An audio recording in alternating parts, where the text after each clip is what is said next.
on, everybody? Welcome to yet another episode of The Row Show. As always, I am your host, Jay. Who else but me? And today, I've got a good one for you.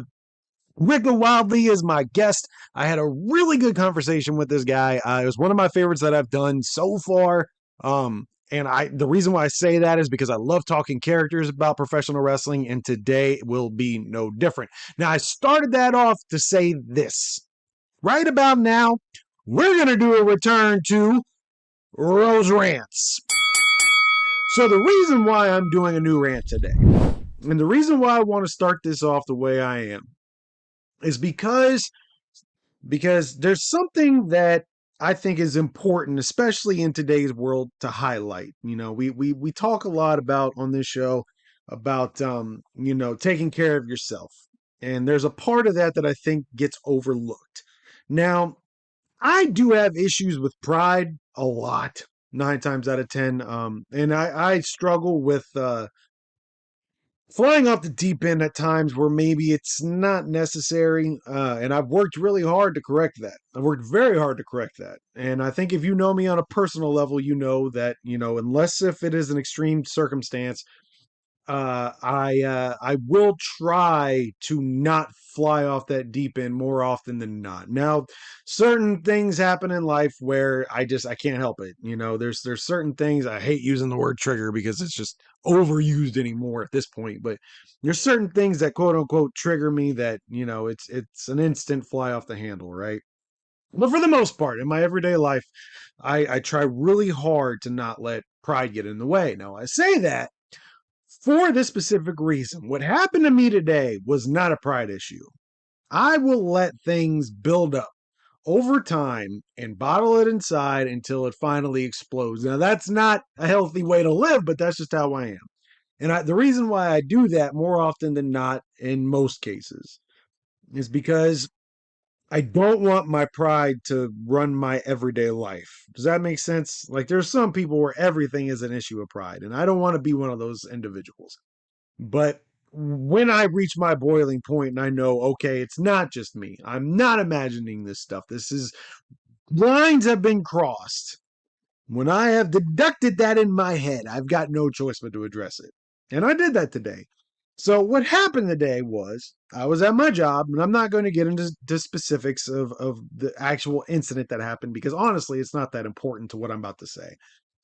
But over time, I had been feeling like I had been disrespected over and over and over again by somebody in upper management, and it had boiled over today. And I had to make the conscious decision that I was either going to fight back and put everything that I'd worked for since being at this place on the line, or just continue to take shit being thrown in my face. I felt shit being thrown in my face. I decided I was going to risk throwing everything away, say, I'm not going to take this anymore. You are continuously crossing this line with me. It is done as of this moment. I don't care what happens. I'm leaving. This is your ultimatum. You are either going to stop what you are doing, or I'm headed out that fucking door. Now, the reason why I was confident that I could say this is because I know my worth. I know what I bring to the table when it comes to this situation. I know how hard I work. If you need any example of that, this is episode 21 of this show. I have done 21 episodes in a row of this show every single week on top of a regular job. I know how hard I work. So I was willing to put all that on the line because I know what I bring to the table. Again, I'm not going to get into specifics of what triggered that. But what matters is the fact that I was pushed to that point that I felt, right? The point of me saying this is you have to know your own self-worth to get anywhere in life. And I know that there is a lot of people that will say, no matter what, you're going to get shit thrown in your face, and they use that as an excuse to pacify themselves. And to a degree, they are right. To a degree, we all have to deal with shit in our everyday lives, and we have to let it go. And that's why I'm so careful about flying off the deep ends in certain situations. Now, the people that see me every day, every other day, at whatever it might be, that's a different story because I tend to let loose around those people more often than not because, yeah, it's probably a little bit of comfortability. But at the same time, they know me, they know my boundaries, they know not to cross it. So if they do end up crossing it, it's even worse, in my opinion, at that point. Because I've got very few things that set me off the deep end. But when they do, it is extreme because I feel like you should know better. A complete stranger crossing a line gets a lot more leniency from me or people at my job because they're not around me 24/7 and they don't necessarily know, or it's not something that I would require them to understand because at the end of the day, they're not that important to me. And I don't mean that as like a bash towards anyone. I mean that in the aspect of I'm going to go home or I'm going to quit this job at some point. I will not be here. It's not going to matter. But the people that know me on a personal basis, they're lines that you don't cross. So you have to end up weighing out, am I going to allow this crap to continue or am I going to keep being miserable? Those are your two options. And today, I had to make that choice. If I'm stand up to myself, I'm sorry, if I stand up for myself and they could have easily just been like, all right, fuck you, get out. Then what happens? My main means of finance goes out the door. I'm going to have to restart the whole job process all over again. Or I can continue to keep having shit thrown in my face, keep being what I felt was being disrespected, and feel like shit inside when I go home. And for me, the finances. I have had plenty of jobs throughout my life, plenty, and I can get plenty more throughout my life.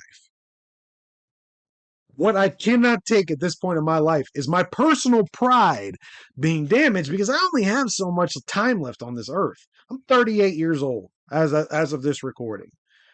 That is not old by any standards, especially in today's, day and age where we're living in a world where, and this is crazy to me. I read on an article recently that there was a man who still functions at 108 years old, still drives himself around, and he's not even like, I think he's like number 7 on the list of the oldest people in the world. Like, granted, there's 7 billion people in the world, but life expectancy is moving up. So that means I'm looking at about probably 80, 90 years old, more than hopefully, God willing, when I really have to start worrying about, being in a nursing home and stuff like that. The reason why I bring that up is I got a long way to go. Yes, 38 is pretty young, all things considered, but I still got a long way to go. And I have to keep my pride intact. And the only way to do that is to stand up for yourself when it gets to a point where, like, you're not going to continue to cross this line. And some people need reminded. Some people will habitually cross your boundaries until you tell them, you will not do this to me anymore. And then it stops.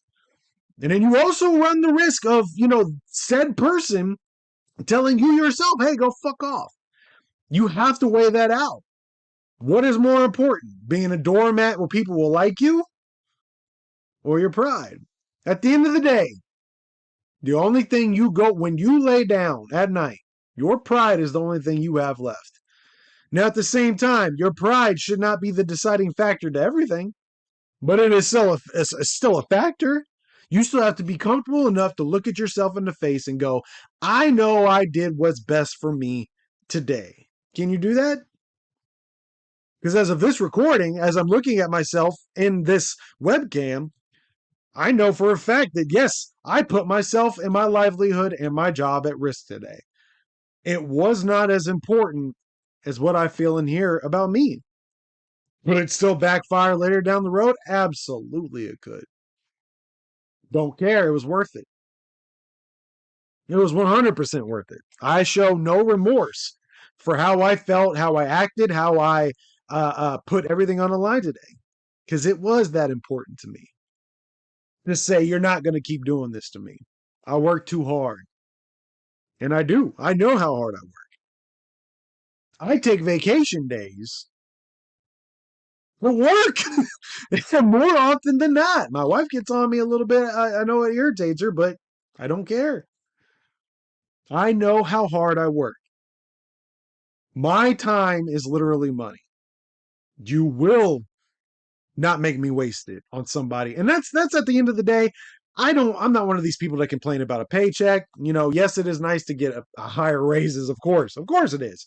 That's not the deciding factor to me. I have reset my life multiple times because I felt like I was being, you know, in a situation where I could do better. And I will continue to do so.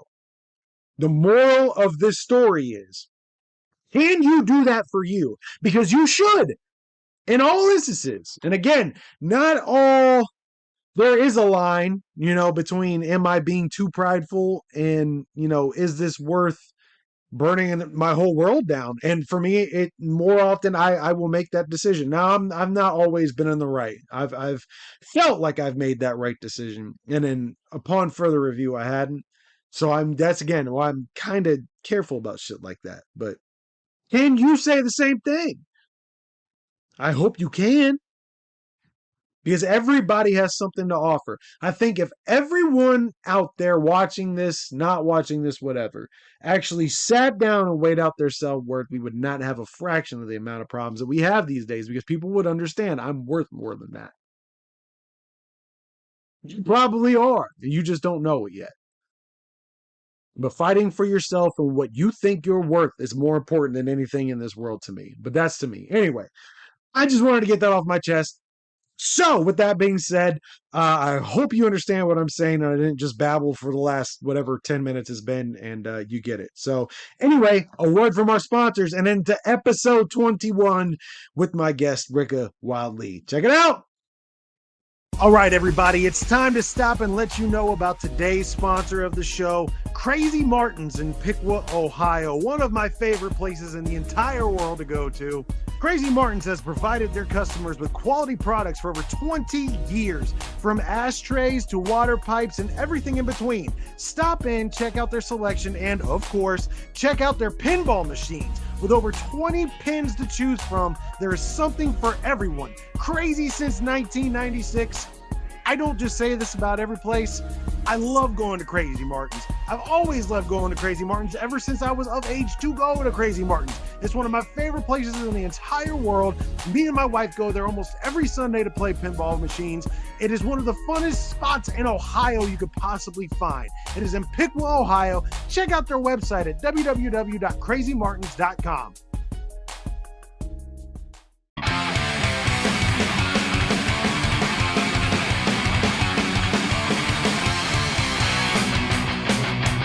Hello out there, everybody. What is going on? Welcome to yet another episode of The Rose Show. As always, I am your host, Jay. Who else but me? And today, I have got an interesting character, to say the least, here as my guest today. He's somebody that I take a look at in the wrestling independent scene, and he gets my eye almost immediately just because of his look, how he carries himself, his in-ring style, but we'll get to all that here in a little bit. His name is Rika Wildlee, my brother. I don't even know how to start this, so I'll just say what I ask everyone else. What's going on? All right. There's so much here going on for the barker of the bazaar. The world is a lot brighter here in my part of the world, but the fact of the matter is this. Here before long, I am jumping state to state, performing at my highest, doing only what I can do, and that is bringing the bright lights back to professional wrestling. So, I am the barker of the bazaar. I do wrestle all over. And if you want to know a little about me, here's the sitch. It's this. I am from your town. I am from your town. Because that is what a carnival does. It goes from town to town to town. So therefore, I am from everyone's town. But the fact is this. I am glad to be on your show tonight. I have waited for some time to make my appearance here on the Rose Show podcast. And obviously, it's going to be a good night. Oh, you already know, my friend. You already know. What a hell of an introduction that was. And I didn't know you were from Piqua, Ohio, but that's pretty fucking cool. That's awesome.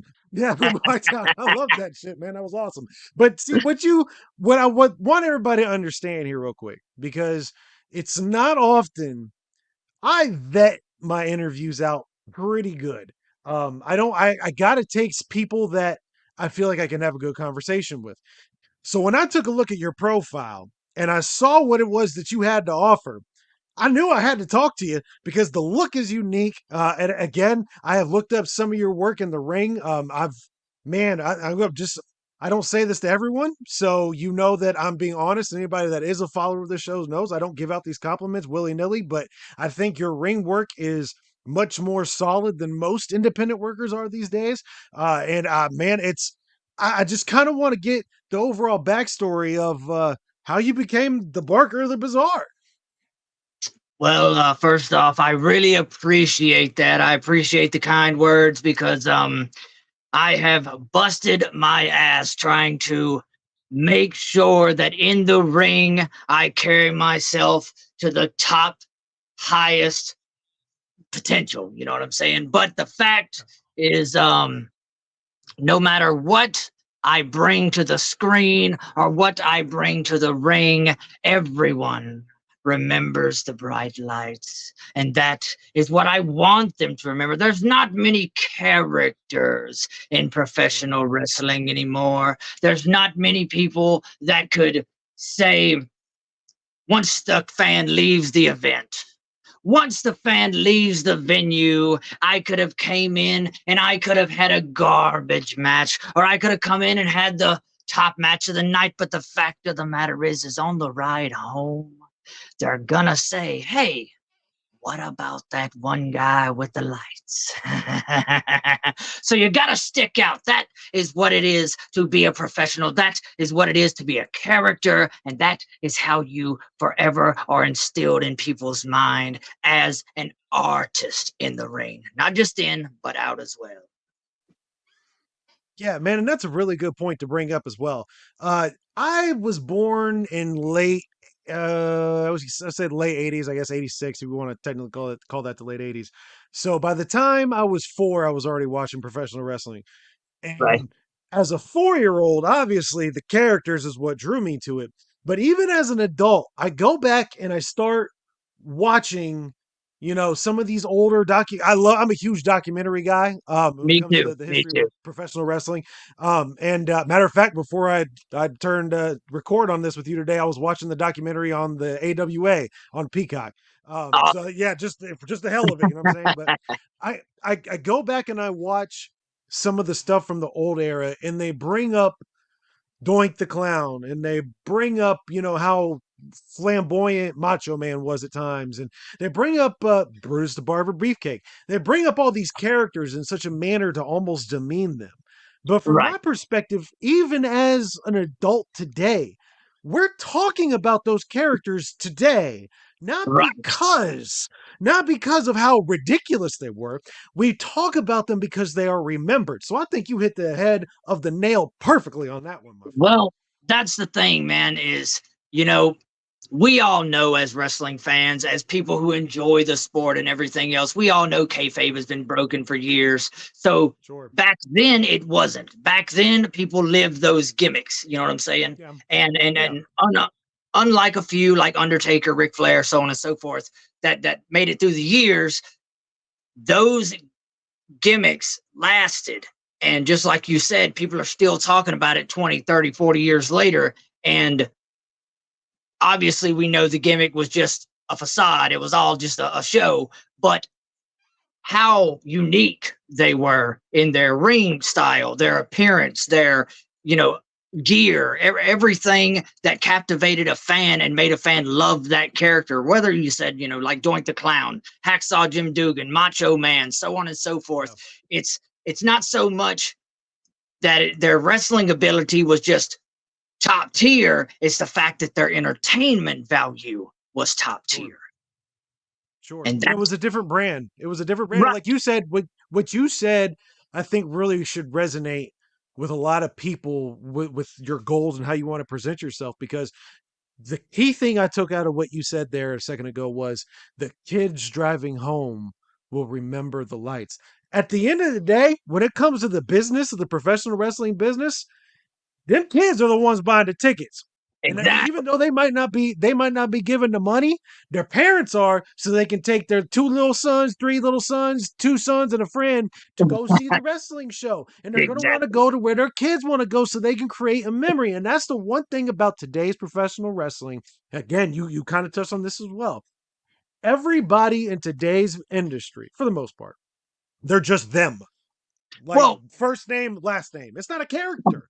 that's very And true. every so if everybody is them, there's nobody standing out. And even the people back in the day, like your Stone Cold Steve Austin, yes, Yes. Steve Austin was just him, but he was him with the noise turned up. He wasn't just Steve Austin. You know what I'm saying? Right. He was one that resonated with every male at the time because who Yeah. didn't want to beat the hell out of their boss on a daily basis? I mean, it fit. You know what I'm saying? It fit Right. the perfect time for his character to come out. But just like we were saying a minute ago, you take characters from the 90s, 80s, 70s, and so on, and you take these, their wrestling was more or less cookie cutter. Everybody Yeah. done had the basic move set, but the character is what got them over.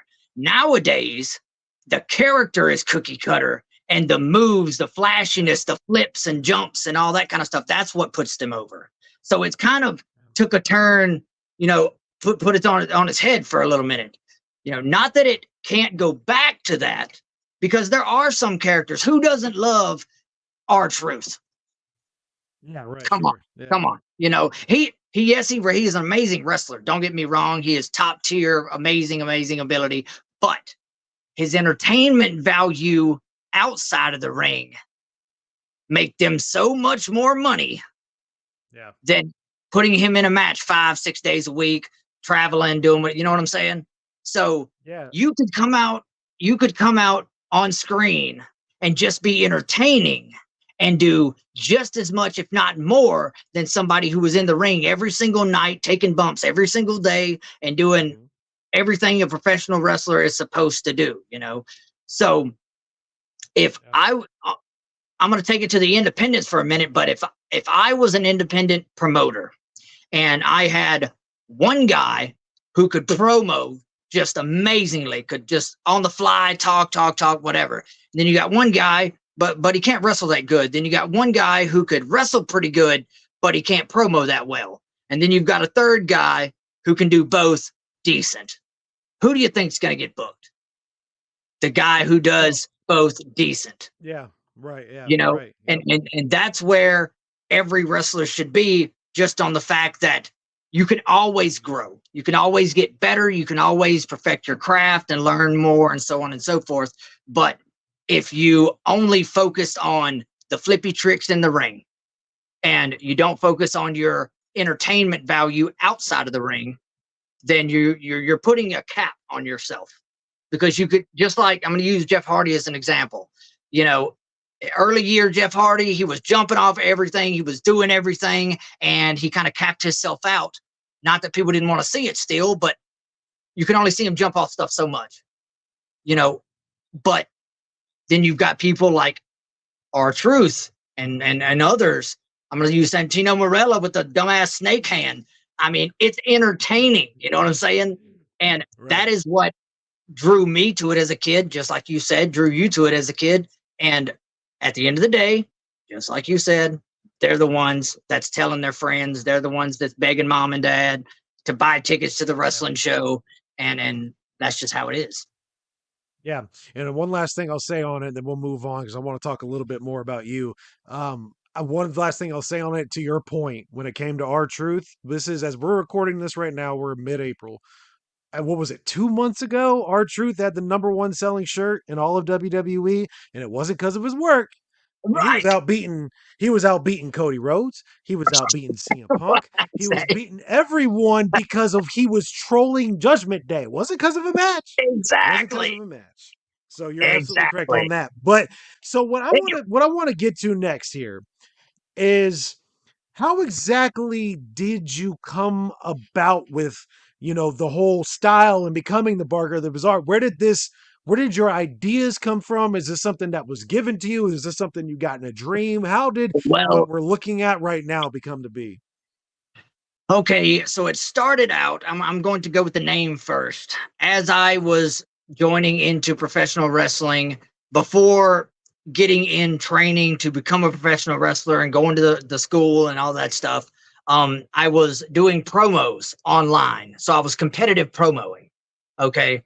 Some people know what that is, some don't, but they were competitive promos, just basically two people put together, talking trash about each other. That's a match. They judge that. Whoever wins, wins. So by the time I got in the professional side and actually went to the school and got in the ring, started taking bumps and stuff, my gift of gab was bar none. I could already talk 15, 20 minutes at a time without even stopping. I had no problem with promos. So all I had to do was kind of learn how to wrestle.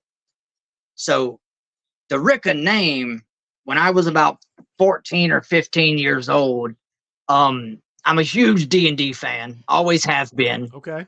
And my my character's name was Ricochet. And it was going when I joined the wrestling school and stuff, it was going to be Rika the Wild Card Lee, because my actual middle name is Lee. And it was going to be Rika the Wild Card Lee. But then I got to Googling and searching, which a lot of wrestlers need to do before choosing a gimmick name. I'm just saying, do your research. But there's a million wild cards. Every other Yeah. independent wrestler is the wild card something, something, something. So it ended up just being Rika Wildlee.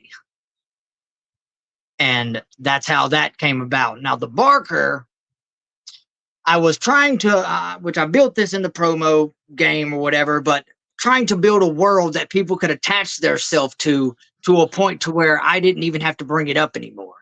You know, now you see the bright lights, that wasn't being done. You've seen 100 different dark characters, the Undertaker-esque, the evil, whatever, whatever, whatever. And they're all dark. They're just super dark, red, black.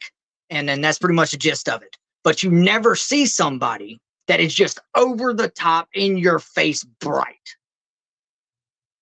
Especially the clown gimmick could go either way. It could be heel, it could be face. People don't really know where to balance it. Sure. But Yeah. but with the bright lights, the adults dig it. Why? Because they like the gimmick, but yes, their kids are in love with it. The clown may be scary to some, but the kids see the bright lights, and what kid doesn't love flashy, catch your eye attention? And the Barker, as I started talking about the carnival and all that kind of stuff, I got to thinking about it. How can I represent this carnival without just being another cookie cutter clown guy? Because there's all kinds of clown gimmicks. It's just, how can you make it unique in a way that people can attach themselves to it, but not go, he's just another Doink ripoff, and Sure. that's how the Barker became a thing, a carnival Barker. Like I said earlier, I'm from your town. Why? Because a carnival goes from town to town to town to town. When I get introduced at the ring, I am from your town. Everywhere I go, I'm from your town. Why? I'm behind a mask. First thing it's going to do is it's going to make people go, okay, if he's from my town, who is this? Do I know him? Do I know this guy? Now they're invested. Off the jump, they're invested. They don't know me from Adam, but the fact is, they're invested because I piqued their curiosity off the jump. Yeah. Yeah. That makes a And lot of sense. So you've obviously you've got the gimmick down. You've obviously have, like you said, the gift of gab down. The charisma's there. I always do my research on everybody who comes on this show. I don't let anybody come in here unvetted completely. So of course I had to watch a couple of your matches, like I was alluding to in the intro. You kind of yes, have a high flying style, almost a little bit. How did you end up picking that kind of style? This is something I've never had a conversation with anyone about, like as far as like, oh, this was the style I want to go to, because I don't think I've had anyone that's at your level right now where it's like you are on the you're on the uprise, you know what I'm saying? So right. you're right there at that point where you had to make some choices before you go to that fork in your road. So how did you end up going, I'm going to go this way? Well, it started out like I said earlier, I've always been a fan of people like Jeff Hardy and those kind of Yeah. people that done the high risk stuff. That was Yeah. my draw as a kid, was watching these people doing these crazy things that are probably, as you see lately, gonna kill them in the future. It's gonna break Yeah. their No body kidding. down fast. But then I got to really understanding the business and how to do spots without completely crashing your body every other move. Like, I'm going to use Eddie Guerrero as an example. I'm going to use RVD as an example. Yeah. Like, I do the split leg moonsault, and that is patented RVD. I just I've loved that move since I was a kid, just because it's different. And I watch a lot of independents, not just my stuff. I watch all kinds of other places, and a lot of people don't do the split leg moonsault anymore. No. I mean, you don't see it. So that was a draw to do that. So between people like Eddie Guerrero, ground game like Chavo, flippy stuff like RVD. I mean, those type of people right there was kind of picked and bits and pieces of their styles to make my own. And I will never probably do it as fluently as they did, but I can tweak it enough to go, hey, he's got something, you know? And then that's what I'm going for. That's what anybody should go for. Yeah, for sure, man. That's a really good point. I really like that attitude on that, for sure. And that also, that kind of goes back to what you said, do a little bit of something, and that's exactly what you're doing. You're picking a little bit here, a little bit of there, and just Yeah. picking what works. So, and so far in your career, do you have any specific events or matches or anything at all that really sticks out in your mind as something at this point where you're like, wow, I don't think I'm ever going to forget this event? Are there multiples or just a moment where you're like, wow, I'm finally doing it? Is there anything like that come across yet? Growing up, as anybody who has ever probably done a clown gimmick, I have always been a huge fan of the Insane Clown Posse. Not that I Yes. want to take anything from them, but the fact that I was allowed to wrestle for JCW at Bloody Mania at the Gathering of Dreams in 2022 in the Battle Royal with so many other great independent talents, gracing the main stage in front of thousands and thousands of juggalos was surreal.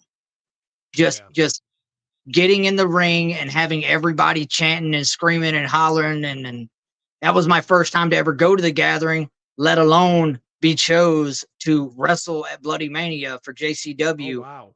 was mind-boggling to me.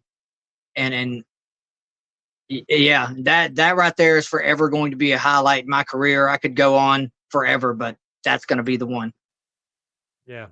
I'm spoiled because I live an hour and a half away from Legend Valley. So it's not Yeah, shit for me to ever go there. You know what I'm right. saying? It's But 16 hours for me. Yeah. oh man, but that's a cool first experience though, for sure. I've been to three so far since they started coming to Legend Valley. I played one in a band. I was in a band called Minister Sobriety, and we opened up.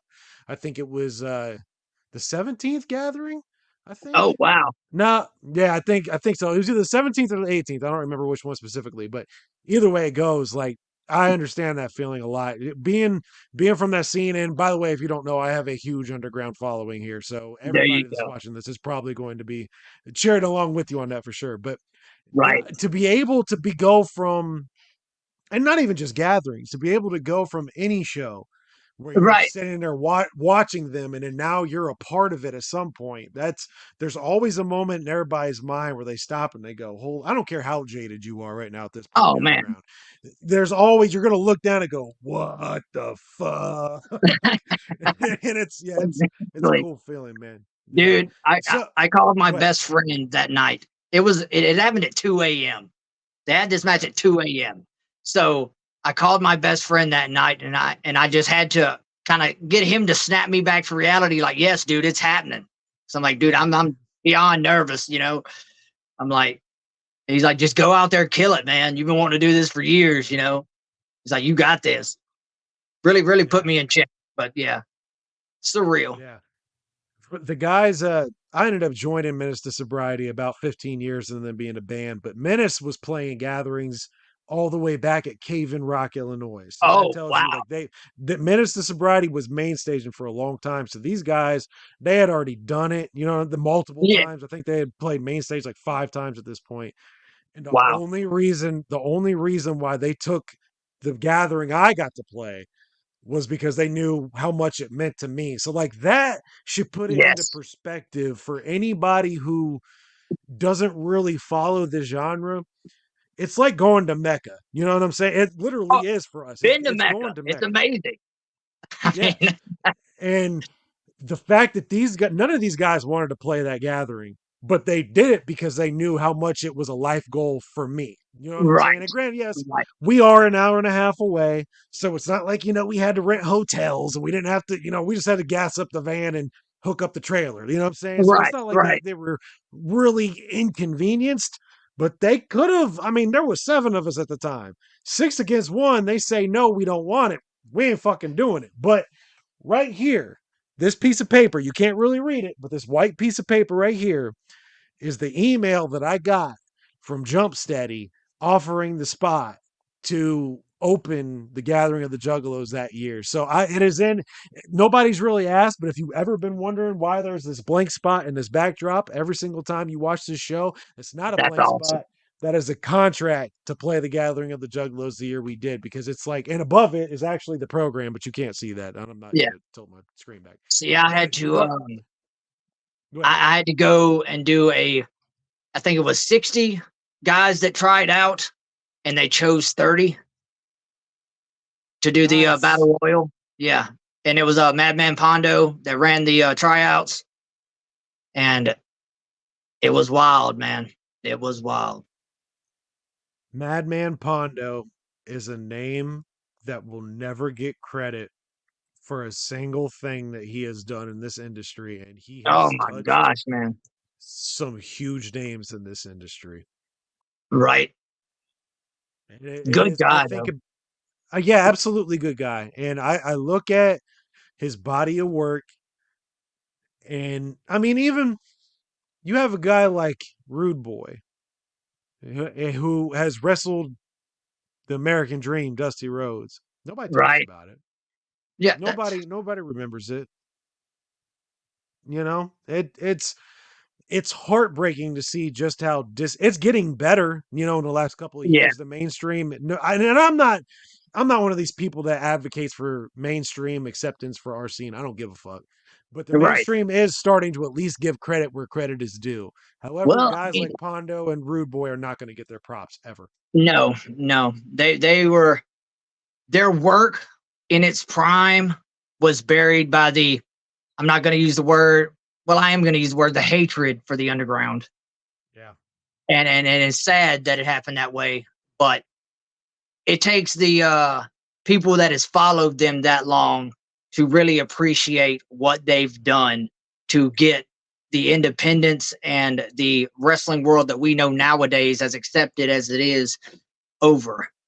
You know, Yeah.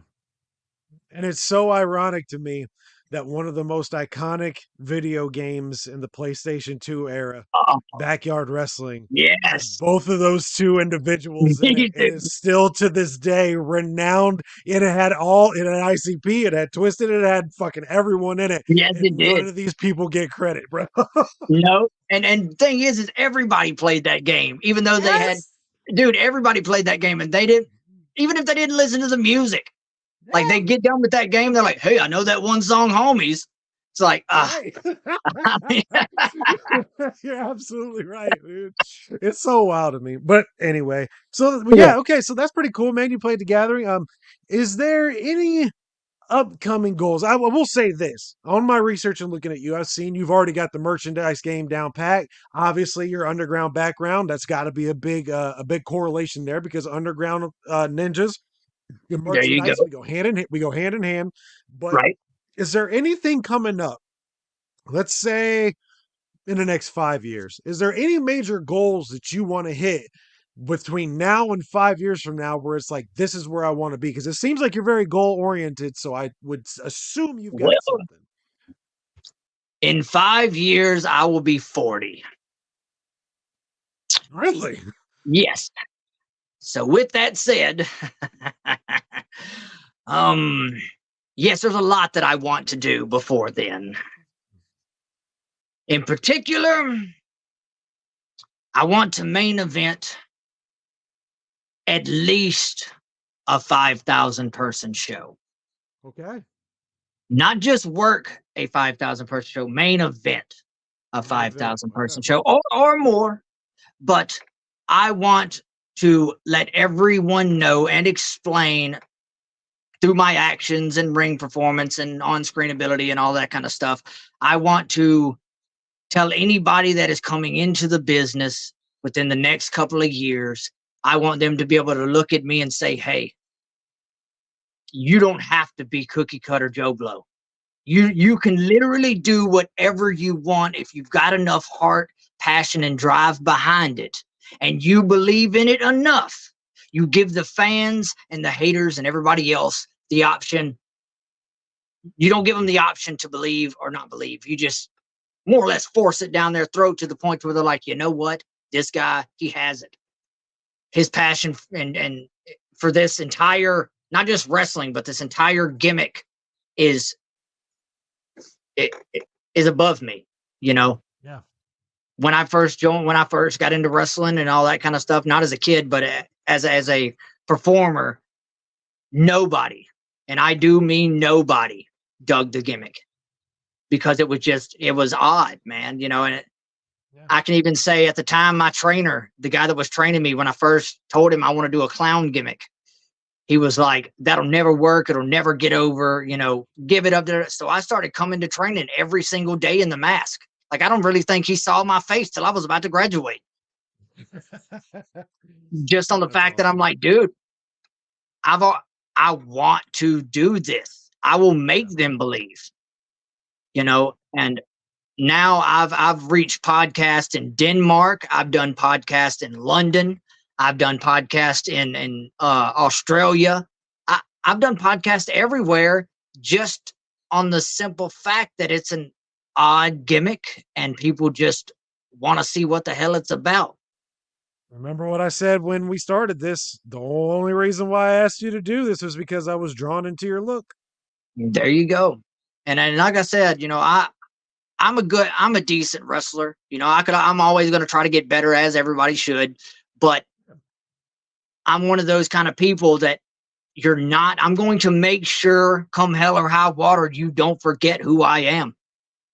Yeah. Whether it's my in-ring ability, me just talking to you, me being a normal person when you come up to my merch table and just talking to you like a human being, you know, and just treating you like we're the same person, you know. It doesn't matter how I've got to do it. I'm going to make sure that by the time you get done dealing with me in ring or out of ring, you're a fan or a friend. Absolutely. Well, you definitely got me as a fan. Like I said, I'll be watching everything you're doing from this point on closely. I'm sure everybody that watches this here on this platform will as well. It's been an absolute pleasure getting the chance to talk to you for a little bit. I'm glad we were able to work this out. It took us a little long to get this figured out because of eclipses and tornadoes and oh my and all the other shit we have to deal with here in Right. Ohio. But you know that being from my town, so it was just There, hard yeah, I to. mean, It was. yeah. I just got past all that. So yeah. but regardless, my man, I greatly appreciate this. I always end every show that I do with any worker in the industry by saying thank you for what you do for the fans, because you put your body on the line, both physically and your mental health is something that you always got to keep in check when you're doing this kind of thing. So thank you for your work. Like I said, I've watched a couple of your matches so far. I'm absolutely loving it. I'm always looking for more content. So if you got any, please send it to me. I'll be more than happy to at least check out a match. I would appreciate that for sure. And also, I would like to give the last couple of minutes to you and see if there's anything you want to plug, socials, upcoming events, your merch, whatever. It's your call, my man. All right. Well, thank you for allowing me on your show. And I want to tell each and every person that is sitting here watching this, today is the day of change. Okay. If you're looking to get in the business, if you're looking to tell someone about professional wrestling or anything like that, and you really want to hook them in, hook, line, and sinker, and they've never seen a match, they've never done anything looking toward this sport, all you've got to do, all you've got to do is talk to them about just this. Professional wrestling is something that can be shown in a million different ways, but it is not something that can be learned. It is something that lives inside of each and every person that loves this sport, that loves working in the ring or promoing or even a fan. It doesn't matter. Wrestling is a love story gone awry. And it is the best theater you will ever find. And today, I give you the gift of telling the world that professional wrestling doesn't have to be cookie cutter. It doesn't have to be just black and white. It can be as bright and as colorful as you want it to be. So that's what I leave here. But as far as my socials, Rika Wildlee on everything. I've done enough research throughout the internets that I'm the only Rika Wildlee out there. So if you Google the name, Facebook, Instagram, TikTok, YouTube, Twitter, Snapchat, the whole nine, it all will pop up, and I run them all. So no matter, there's 100 different ways to get a hold of me or to watch me or to check out what I've got going on. So you got no excuse. Make it happen. I love you guys. One last thing, and then I'll say goodnight. It's funny, when I started this show, I knew there was another The Row show out. I didn't care. I just thought knew I was gonna have hard. I knew I was That's gonna have some heavy hitters at the beginning of the show, so I was like, "Fuck it, I'm just gonna drown them out until they can't. Nobody even knows they exist anymore." That's probably pretty shitty of me, isn't it? Hey, you got to do what you got to do, man. Hey, thank you so much, my man. I appreciate it. We'll talk to you soon.